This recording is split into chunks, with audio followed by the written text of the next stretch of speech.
put the reservoir, second one I guess you call it, I'm not sure. Let's see if I can get underneath the bus.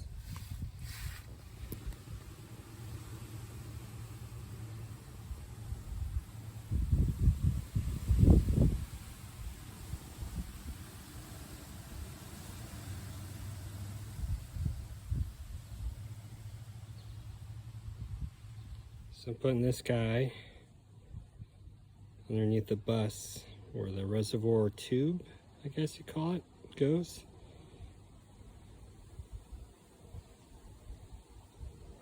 Hopefully that'll help. So these 13mm nuts, they went on pretty well. I left them loose so I could put on the lines, the 2 lines. And once they were on there snug, tighten that guy down, then tighten those guys.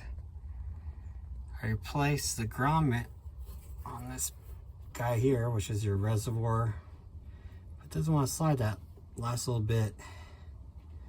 So I think I'm going to try to warm it up maybe. Then I'll install the 2 switches for your brake lights, I think. And we'll go from there.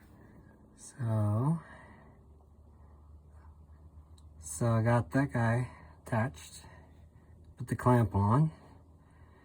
I had to wet that tube so it slid on there, but it's on there good now. Now I'm going to put 2 stop, I don't know what they are, 2 stop signal brake light switches. We'll go from there. So I got the 2 switches in, wired up. The grommets are really bad. I bought new ones, but I have no idea how to get them on. So I got the switches in. I need to replace the grommets, but I'm not sure how to do that yet. These are really bad. I'm not sure how you put the new ones on. We'll see.